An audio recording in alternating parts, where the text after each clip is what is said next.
Hello, ladies and gentlemen. Today we will be making desserts themed Harry Potter, which are pumpkin pasties and Harry Potter cake pops. First, we'll be making pumpkin pasties.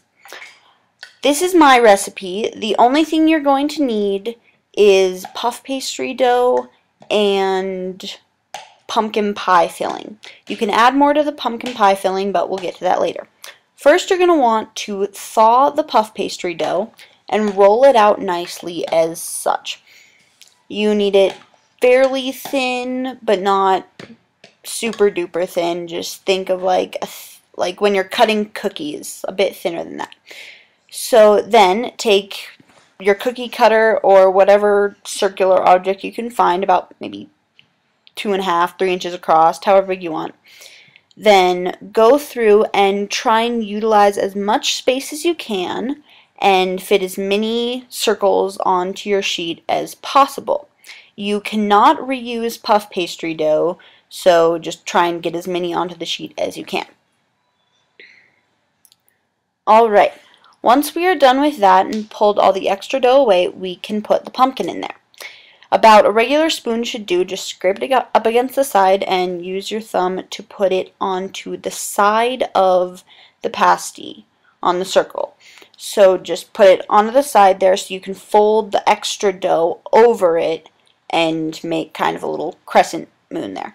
If you want, you can mix the pumpkin pie filling with sugar or nutmeg or cinnamon or whatever you want in there. It's all up to you. Alright, next, in order to seal them, you're going to need some egg and mix it up in a bowl. And with your finger, put it along the edge opposite of the pumpkin pie. So on the other side of that. So not what I just did there. You want to be able to fold the other side over the pumpkin rather than folding the pumpkin over the side. You want to pinch it very tightly, and you don't want any of the pumpkin leaking out. So that's why it's very important to fold the bigger side over the smaller side. So once you've got it sealed very, very tightly so nothing comes out in the oven, it should look about like this. So just very nicely sealed, and make sure you've got it tight. Okay. Right now I'm putting a little bit of sugar on top of mine. Like I said, you can do whatever you want. Next, we're going to want to put an egg wash on the pasties before we bake them. And an egg wash is basically egg mixed up and brushed on top of your pasties. I'm putting it in there to put in the freezer. You can put it right in the oven, whatever you want. You only need to bake it for about 10 minutes at 350, just whenever it looks about brown enough and done, you're all good. Alright, next we're making cake pops. This right here is cake. Pretty much just crumbled up cake. Any kind of cake, doesn't matter at all. Just make sure that you let it cool and then put it in a bowl, crumble it all up, and you're good to go. Once you have your dough all crumbled and most of the big pieces are out, you need to put some frosting in there. Once again, doesn't matter what kind, and it does matter how much, but it's not very specific. What you need to do is figure until it's got about the consistency of cookie dough or Play-Doh, so that you can roll them into balls pretty easily, but it's not falling apart or getting too sticky or anything. So just mix that all up.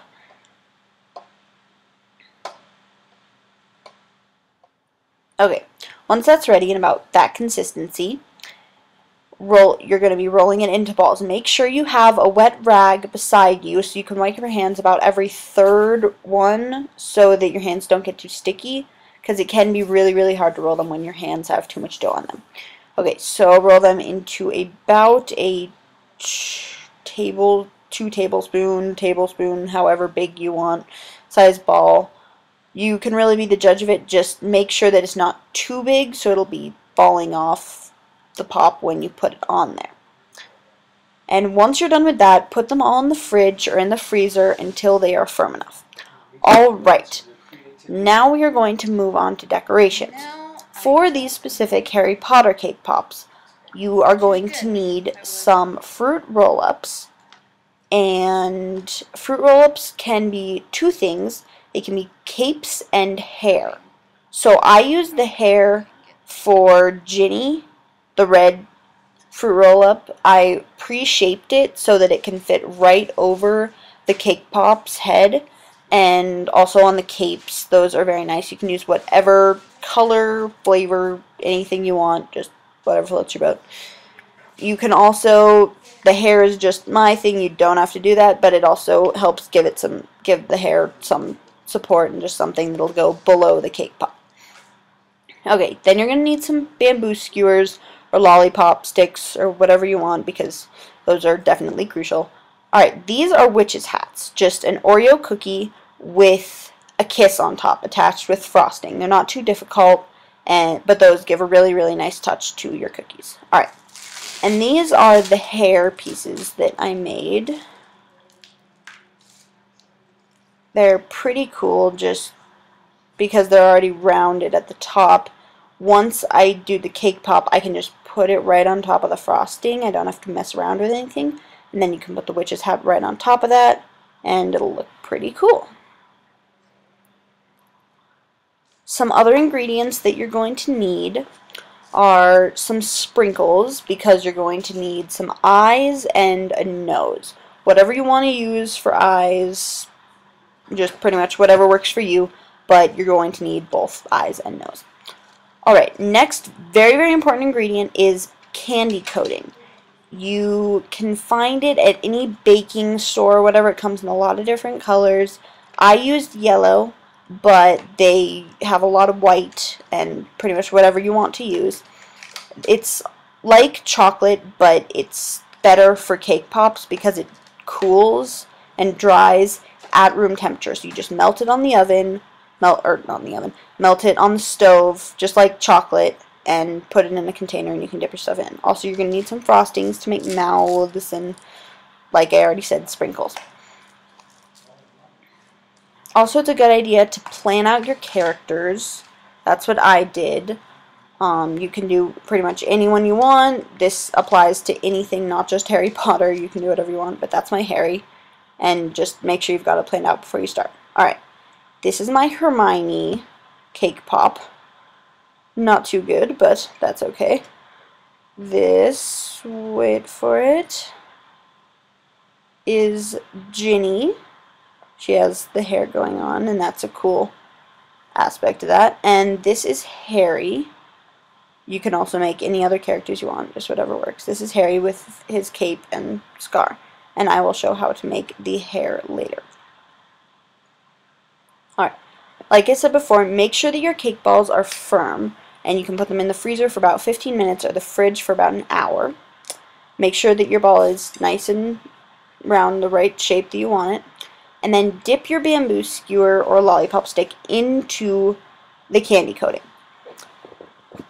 Then take the cape, or if you're using a cape, take the cape and wrap it around the candy coating so that it'll stick to the stick. I guess that makes sense. And just get that on there. And what we're trying to do is get it tight enough around the stick so that it will actually go into the cake pop so that the actual cape doesn't fall off. That's a lot easier to do when it's stuck into the pop. So then once you've got that, dip both the cape and the stick into the candy coating and then put that into the cake pop.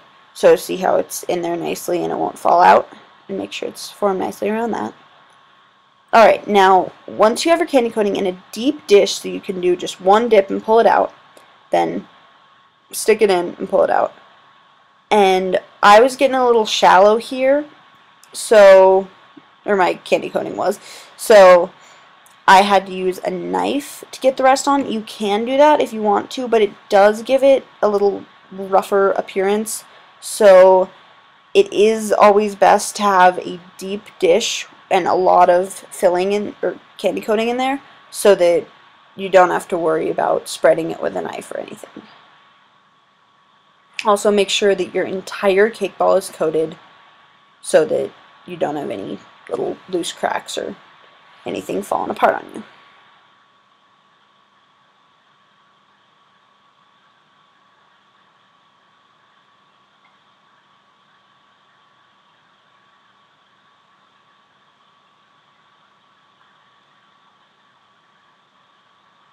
Alright, while it's still wet, you're going to want to put your eyes and nose on. So just pick color, put your eyes on, put your nose on, and then once you're done with that, let it cool. If you are putting a witch's hat on, now would be the time to put it on. Well, it's still wet, so it'll stick. If not, however, just leave it cool and then put everything on that you can put on later on after it's all dry.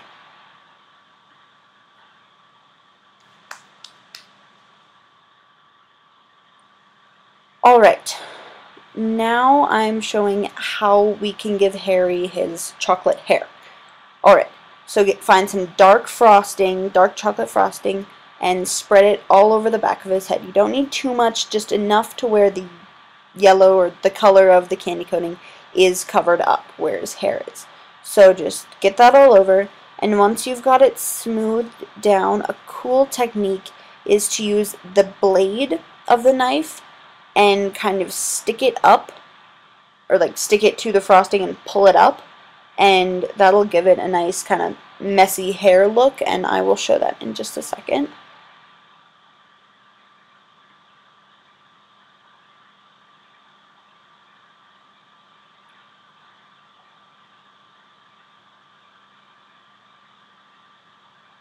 There, so like that. So it'll give a nice messy hair look, and it'll look as much like Harry as we can get.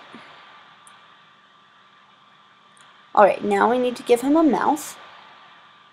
So just use some black frosting gel and give him a nice smile. And don't worry about getting any frosting off or whatever, so you can use all the extra stuff on his mouth or from another dish and use a toothpick or another skewer and give him a scar. It's easiest to do it with the toothpick because you don't want it to end up looking like a blob. Also, you need to do his glasses the same way.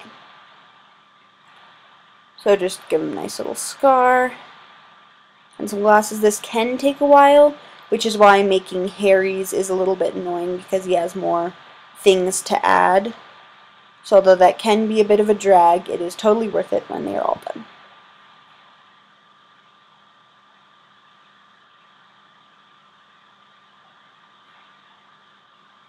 Alright, if you choose to add fruit roll-up hair, it is take a knife once you've dipped your cake pop and pull some of the frosting off the back, and then put the hair so it covers up that kind of bare patch in the back. The reason you want to do this is so that the frosting doesn't all drip down the back of the fruit roll-up and look kind of nasty. So you just need to stick it on top of the head. That's why it's best when it's pre-made. And attach the eyes and everything else, and you're good to go. Also, if you are making Ginny or any Weasleys, you have to give them freckles, so just take a toothpick or a skewer and add some little freckles on their cheeks.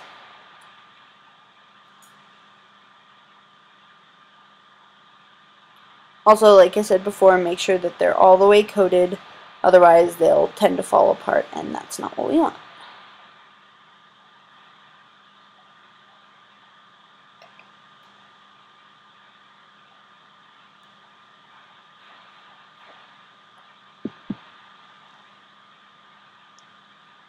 Alright, and then give her a smile. I did pink smiles for all the girls, just make it a bit feminine, and there we have Ginny. Thank you guys for watching, and I hope you have lots of fun preparing for your Harry Potter premiere parties.